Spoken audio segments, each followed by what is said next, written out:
On the men's side, head coach Tony Tatro of the men's Yellow Jacket lacrosse team stopping by. What's happening? Brendan, not much. Oh, good to see you, bro. great to see you. Yeah, It's been a little while. Yeah, how you been? I'm great. I'm All great, right. especially because we're talking. Oh yeah, It's nice to be here and having a little fun together. And Absolutely. it's been really nice to watch you guys this year from afar, man. It has been Appreciate it. been a pretty good couple of weeks. Yeah. Why don't we kind of start our conversation on the idea that look, great regular season last year, championship game appearance. You took over the program. You're OAC Coach of the Year. I love the representation on the hat. That's awesome. Oh yeah. And obviously, it's been a great run so far this year. Give me an idea of the expectations coming into the year and sort of how those have taken form over the last few weeks. Yeah, I think the expectation was honestly just to improve from the last year, right? What did we miss out on? Why did we end up where we were, and just to improve from there. So I think some confidence on the offensive end to build on the guys that we were bringing back, and Jake Nanoski and Kyler Byerly. It sucked losing Kyler for a little bit. He was a little banged up earlier in the year, but we got him back for Muskingum, which was a lot of fun, and we brought in a lot of talent from the offensive end with our freshmen. So I think we brought essentially our entire defense back, bringing back Clay Kolke as a fifth year, and every single other starter that we had. So we added some more depth on the offensive end and just build around those two guys that we really had as anchors last year for our offense was the idea. I'm glad you mentioned the defense first like that, because I think that's probably been the part of the team I've most enjoyed paying attention to. It feels like defensively, especially these last couple of weeks, really solid in general. I mean, you have a few breakdowns here and there, that's part of the game, but overall, really, really good. What is it about this defense that you feel like, man, I don't even have to think about that end of the field.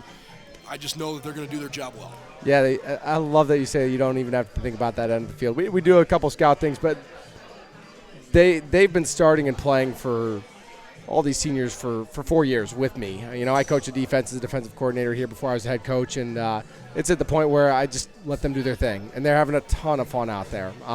Anchored by Joe Storner, Neil Randall, an All-American. I know Jonas Aquil's been playing a little bit more offense, but he's still down there. Adam Blows, Clay Kolke, Ethan Rutowski, a slew of freshmen, Richie Roscoff. It's just Declan Tubbs. I can't leave him out. It's a tremendous group. And they all work together to have a lot of fun and cause turnovers and cause havoc. And the communication that they have, the brotherhood they have, it's so fun to watch. And it's not just in games. They give our offense some hell in practice, and it makes them a lot better too. I mean, you probably answered the question, but I was wondering if that's the heartbeat of your team. I would say it is, just because they've been together for so long. It's very rare that you have such a large group of people starting at one position, right? Sure. We've done a tremendous job, I think, at the face-off X. We've improved drastically there since early in the season. Zach Sewell and our wings have been great. Gavin Flack and Loudon Peters have been awesome for us at the face-off X as well. And the offense is certainly starting to tick and starting to click right now going into OAC play. You are you're the latest of what seems like a slew of coaches at BW that are picking up OAC Coach of the Year recognition. It's an athletic department right now that feels like it's got a lot of momentum, and I'm curious the relationships and the conversations that you have, maybe a little more out of season, because I know you're pretty heavily focused on Lax right now, but the idea that you guys are all part of this culture that are moving BW forward in a really noticeable way, not just in the Midwest region, but nationally. People are paying attention to what's going on here. I don't even know how to say it. Like, what's in the sauce with you guys as coaches that you are all achieving at such a really impressive level? I think everybody just wants to win and get the most out of the players they have, and they wish the best for them not only on the field but off the field. And I think when you have that combination and those relationships with your players, they want to play for you and they want to do their best. And I think that's a beautiful thing. You know, I spend a lot of time with the football coaches. They're up in the office with me, and I love those guys to death. You know, Coach Hilvert, I know there's a couple people interchanging, and it sucks to lose the guys that you enjoy spending time with, but they're a fantastic group. Love hanging out with them.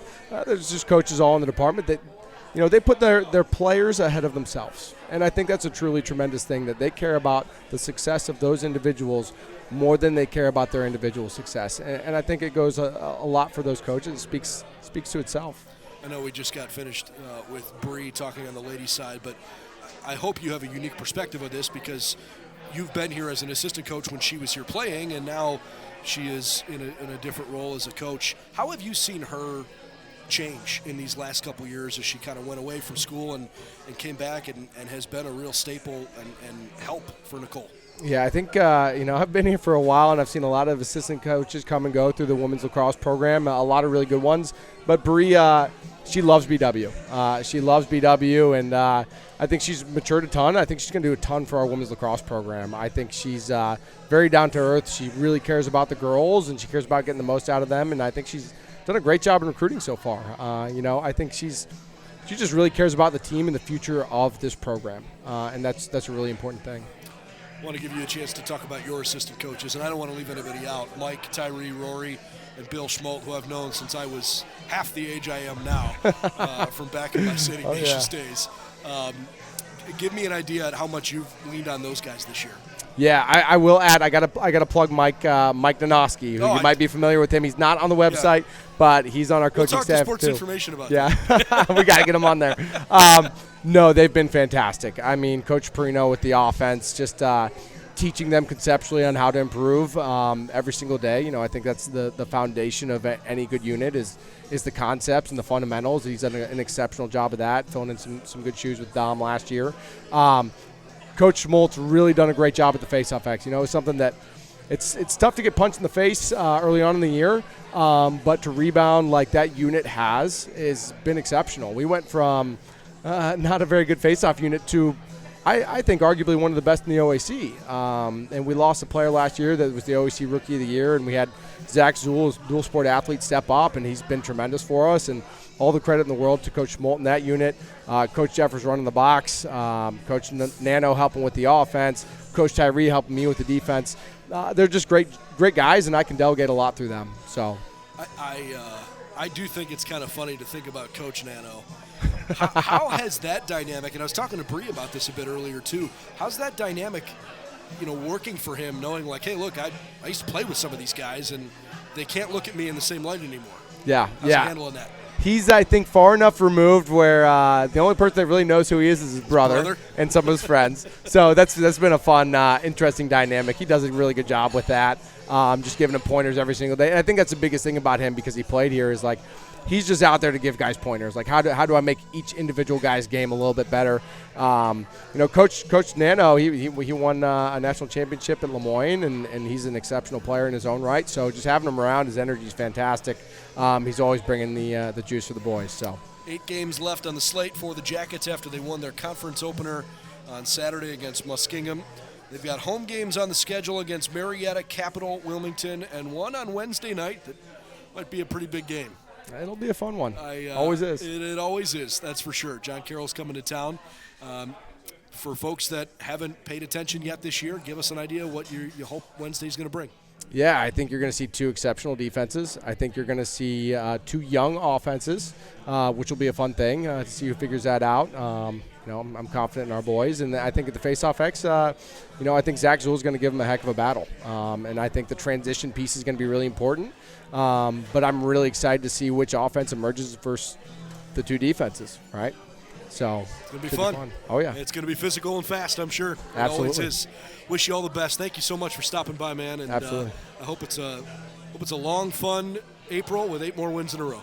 Absolutely. All right. Appreciate you. Tony Tatro stopping by as the Yellow Jacket men's lacrosse team is right now among the hottest in the country. They've won 7 games in a row, 7-2 on the year, and have really put together a nice campaign